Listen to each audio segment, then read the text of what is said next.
Assalamualaikum warahmatullahi wabarakatuh. Rahayu rahayu, kalau salam budaya. Alhamdulillah pada kesempatan yang bahagia ini kita bisa ketemu lagi dengan Nabi Slamet dari Banyumas. Tidak lain, pada malam hari ini, pada kesempatan yang bahagia ini, saya akan menjelaskan, mensejarahkan, yaitu masalah banjir Banyumas atau yang terkenal dengan petik Mangan-Mangga. Pada waktu itu tahun 1843, Kasidenan Banyumas letaknya adalah masih di wilayah desa Pesanggrahan, Gunung Pesanggrahan pada waktu itu. Ya, pada tahun 1843 maka Kasidenan dipindahkan, yaitu di wilayah Kejawar, tepatnya adalah di Grumbur Gedung Gede, yaitu di daerah Karanggendul. Itulah posisi daripada Kasidenan Banyumas. Pada waktu itu mulai tahun 1834 maka Presiden Banyumas membangun jalan tembus, yaitu dari wilayah Banyumas hingga sampai ke Buntu, wilayah Cilacap, dan sampai ke Yogyakarta. Terus terjadi pembangunan jalan dan sebagainya sangat bagus. Tapi pada waktu tahun 1861 di Kadipaten Banyumas ini, di bawah pimpinan yaitu Eyang Cokronegoro yang pertama, di mana di wilayah Banyumas mengalami suatu musibah yang sangat mengerikan, di mana itu menelan banyak sekali jiwa dan harta benda yang menguras daripada kekayaan Kadipaten Banyumas. Itu terjadi banjir bandang, di mana banjir bandang itu sampai merusak daripada bangunan-bangunan, merusak daripada harta kekayaan di wilayah Kadipaten Banyumas tersebut. Nah, pada waktu itu masyarakat banyaknya mengungsi mencari daratan yang lebih tinggi karena banyak masyarakat yang meninggal dunia. Ya, karena di Balai Sipanji, itu tepatnya di pendopo Kadipaten Banyumas, ini merasa lebih tinggi, maka banyak masyarakat yang mengungsi di wilayah itu sampai ke atap, yaitu pendopo Sipanji tersebut.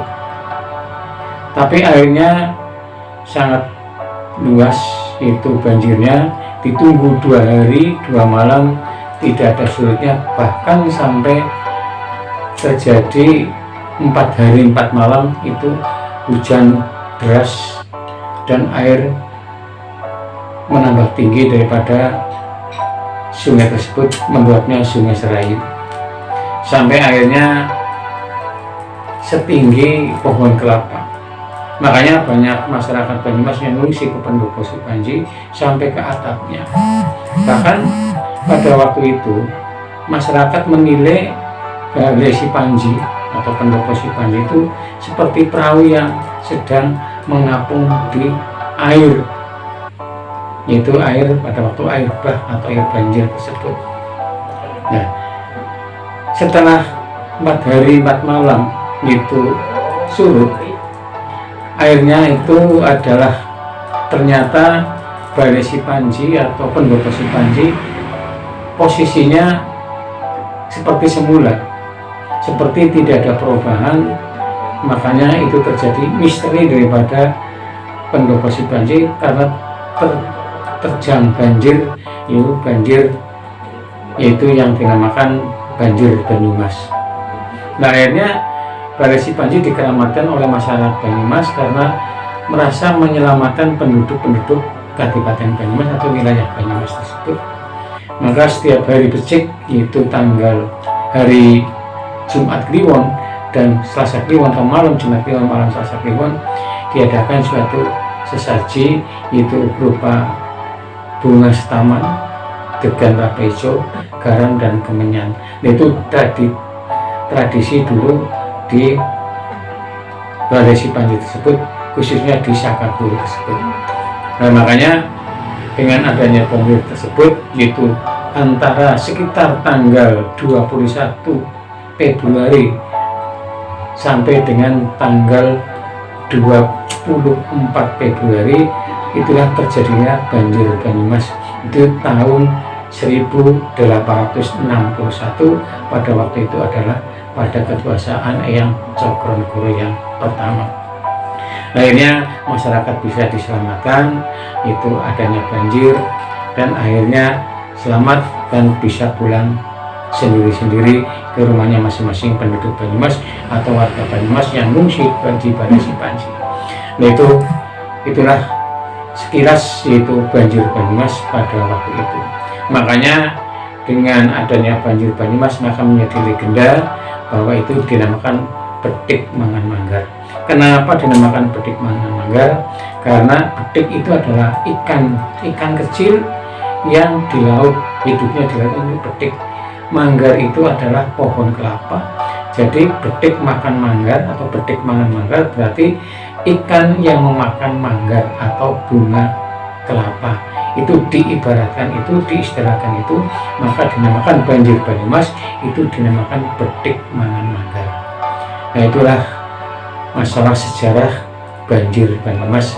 Sampai sekarang masyarakat Banyumas sudah paham masalah Bedik Mangan Manggar, itu sejarah itu banjir Banyumas dari turun temurun, itu bisa diingat, tapi tidak tahu sejarahnya bagaimana. Nah, pada kesempatan yang bahagia ini saya ceritakan masalah Bedik Mangan Manggar, itu banjir Banyumas pada waktu itu. Sekian, wabillahi taufiq wal hidayah. Wassalamualaikum warahmatullahi wabarakatuh. Rahayu rahayu dari Gisanikolo, salam budaya. Amin.